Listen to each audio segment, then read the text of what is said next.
Hey everyone, I hope you're doing well. It is August 17th, 2023, the year I call 7, and welcome to number 7 of our 7 soul strengthening pillars to build in your life as an artist. This is the last one I'm doing for this series, and I will be doing our workshop this fall.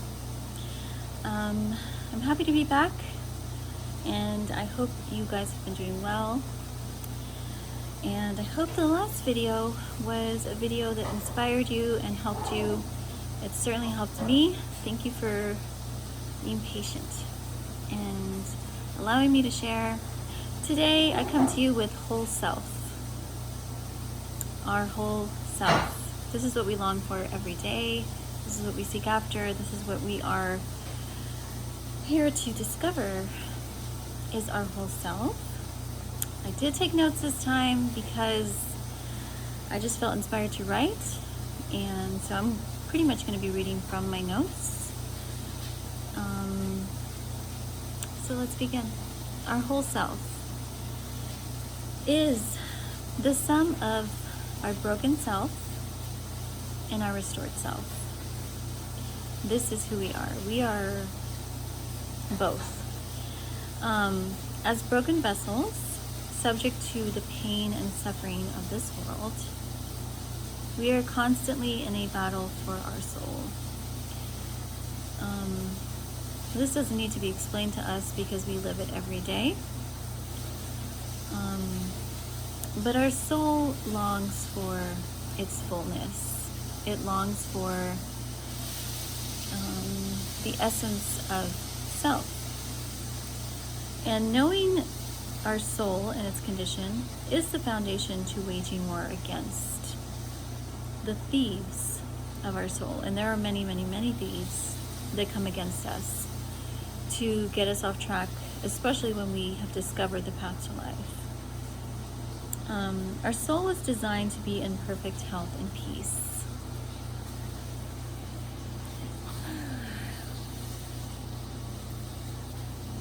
That just gave me chills. Because we know this instinctively. We know that we are constantly looking for that state of peace. We're constantly looking for love, and we're constantly looking for joy.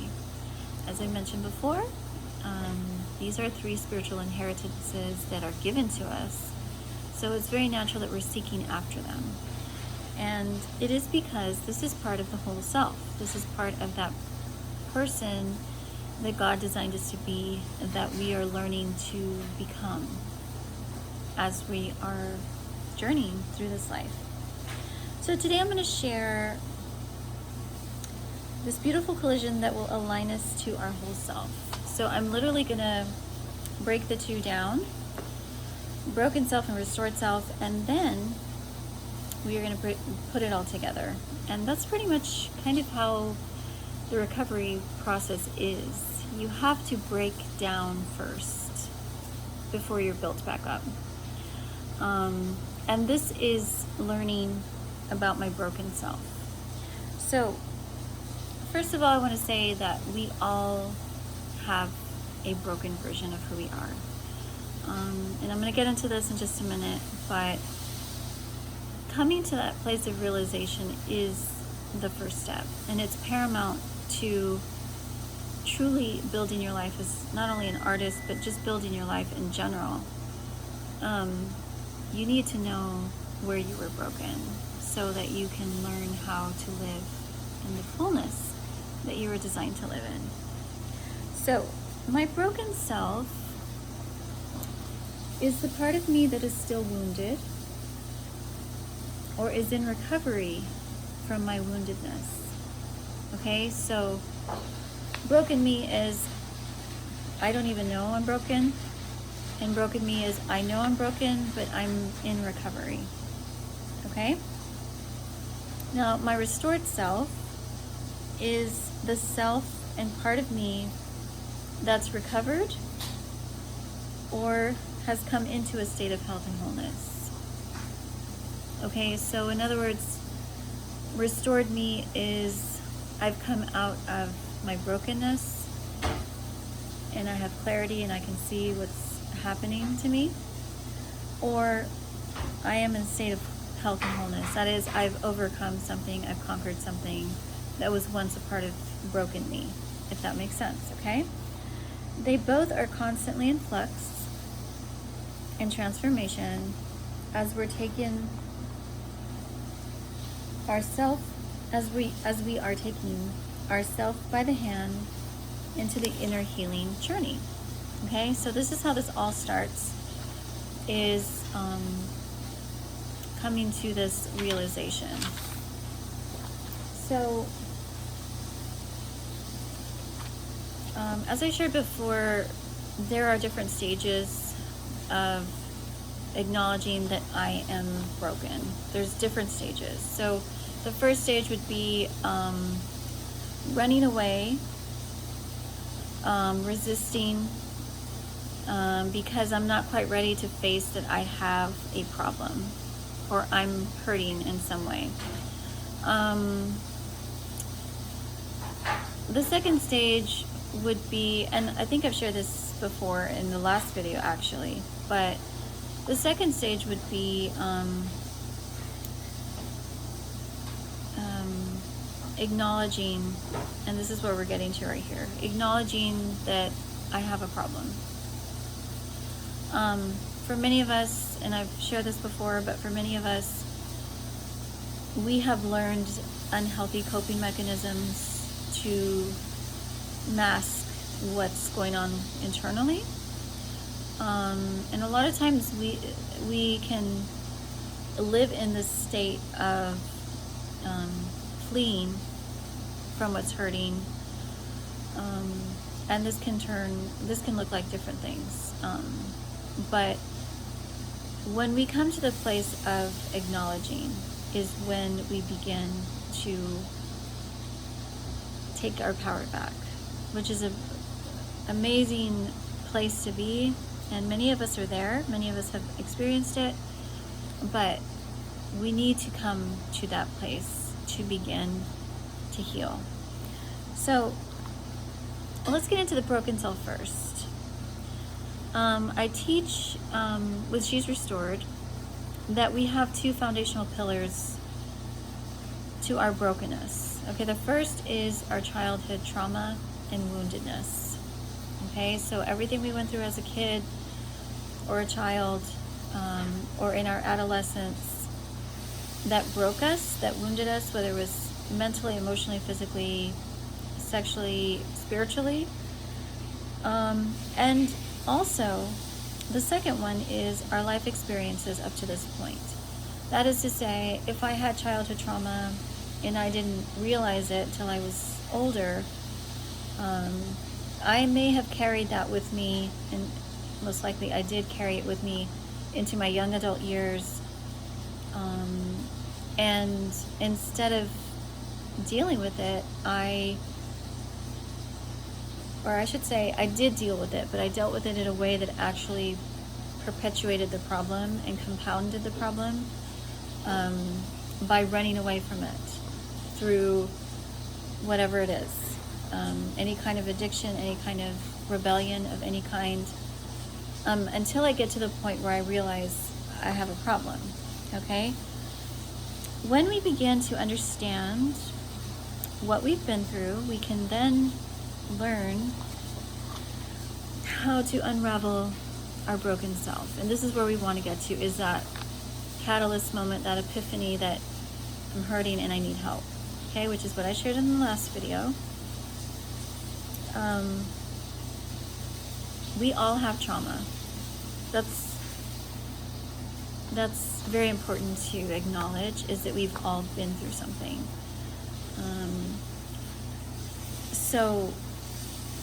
And we all have developed ways to cope. Okay?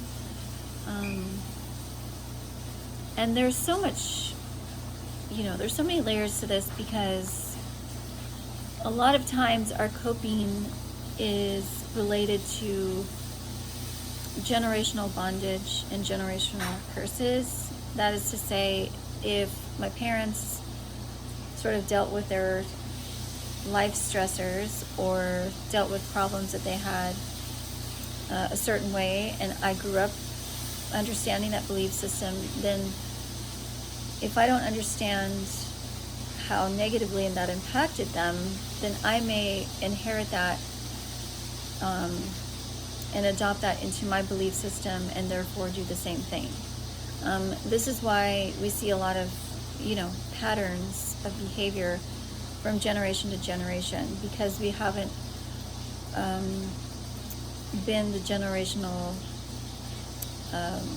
or I should say the person who breaks the generational cycle, whatever that is. And there's so much that we could get into. But the hope is to come to the place of making peace within yourself so you can be released from the bondage of your past, of your generational lineage, and your present, because a lot of us right now are actually going through some kind of trauma. And I will get into trauma more so in my She's Restored family, because that's where I teach all of this. But trauma is very complex, and it is all encompassing. So I don't say this lightly, by the way. Those of us who are suffering with something, I pray for you, and I send you love, and I send you healing, and I send you encouragement, because you can get through whatever you're going through, or whatever you've been through. The road to recovery begins with acceptance of your brokenness.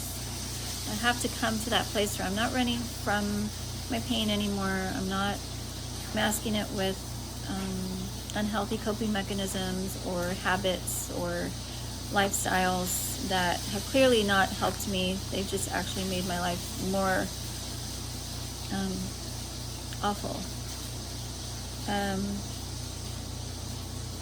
So I've shared this before, and I share this a lot because it is what I teach. It's what I do with She's Restored. But I have a 3 to 5 step signature process of the inner healing journey, where I help you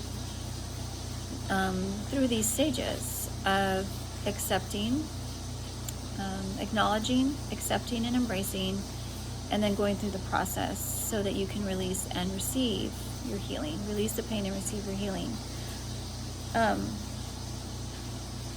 And this all came to me by revelation as I was going through my own inner healing journey. This is how I came up with this teaching and method. And so it's what I teach, and it's what I do.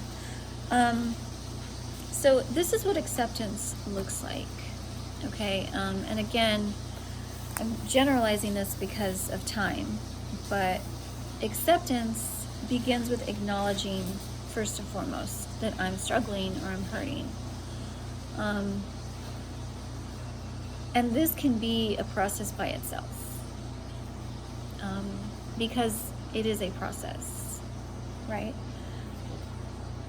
Much will happen once you take this first step, but it is literally changing the trajectory when you come to acceptance. I have a problem, I'm in pain, I need help, as I shared in the last video. Many of us don't even realize we're operating in a chronic state of fight or flight. So this is, and I'm generalizing this because there's actually 4 anxiety-driven trauma responses when we feel triggered or threatened. But it's the generality of fight or flight. That is to say, I'm in the stage of unrest, whether it's mentally, emotionally, or physically, because I'm still running. Now remember, fight or flight is an internal clock that, by design, this is why when we see a lion, right, there's something that within us that makes us want to run because we sense danger. The adrenaline gets going and it kicks into gear and it helps us get out of danger. So in the same way, though, when we're running from pain, our body is literally, and our mind and our spirit and everything is literally in this mode. So getting out of it is saying, I'm ready because I acknowledge that I'm hurting. I have a problem. Let's see. So realizing that we are in this state is what's going to help us to go to the next stage, which is accepting and embracing what is my problem. Okay? And I want to stop here for a moment because, as I mentioned, this is the catalyst moment for you, is acknowledging that I'm hurting. So some of us are battling addiction of some kind. We may even be in a recovery program to help us face and conquer whatever it is that we're dealing with. Others of us have defeated the unhealthy coping of addiction and have begun to start to heal the pain that propelled us to the addiction in the first place. Some of us are somewhere in between the two. We are either, one or the other, or somewhere in between. And again, it's because recovery is a process and there are stages. So, but we are all in the quest to be whole, to feel better, to think better, to live better, to do better, to be better, because that is how we were designed. We know that we were not created to suffer, which is why we're always searching for joy and peace and love. So our restored self. Our restored self is the part of me that tells me I deserve better. That tells me I don't need to repeat the patterns and cycles of my parents. That tells me I'm ready to live my life to the fullest. So it is innate because, again, it is part of the whole self. I like to say, our journey here is going from brokenness to restoration, and we're all somewhere in between there. And the restoration process is amazing. As I've shared before, to restore something is to bring it back to its original purpose and function. And as human beings, our original purpose and function is to live life and live it abundantly, and live in harmony and peace and love and joy, all these things that we seek and long for every day. So there's hope in understanding that there's a part of me that already knows I long for this and I need this. And my hope is to figure out, how do I get there, and what do I need to do to get there. And that is what I teach on She's Restored. So again, anybody interested in these one-to-one sessions where I will help you identify those roots in your life, in your soul, that have been keeping you in bondage, so that you can learn to overcome whatever you're struggling with, and be set free and learn how to live in recovery and live in hope and be restored. I do it through music, art, and movement, and I'd be happy to help any of you that are interested. So again, broken, restored is part of whole self. And when we learn to embrace both, is when we can find peace and joy and love. Because being on one or the other side is not the full picture. Living in a state of agony and anxiety and depression and discontent is not life. And living in oblivion, thinking that I can't feel my feelings and I have to be happy all the time and have to be perfect all the time, is not living life. It is in denial. Both of them are in denial. So embracing the two as part of who I am, I'm both. I'm broken and I'm restored, is bringing it all together to understand the whole self. So that's it for today. It's a little bit of a shorter video, but it's a perfect wrap up for the series. And I'm very excited because we're going to be doing our workshop this fall. I'm not sure exactly when. I'll let you guys know. But I'm looking forward to it because, as I said, I've broken all of this down first. So everybody's had a chance who's watched the videos to learn a little bit as we're going along. And then at the workshop, I'm hoping everybody can chime in and share what you've learned as we've gone through these series. Okay? So that's all for now. I'm praying to get back to my normal schedule with Soñado Libre as well as She's Restored, for those who follow me on both. So please look forward to that, and I will let you know when I'm ready to launch this workshop in the fall. I hope everyone's doing well. I'm really excited for all of you, everything that you're doing, all your projects, all your releases, and I rejoice with you. And I wish you a very happy end to the summer and a wonderful welcome to the fall, which is my favorite season. Okay, love you all. Talk to you soon. Bye.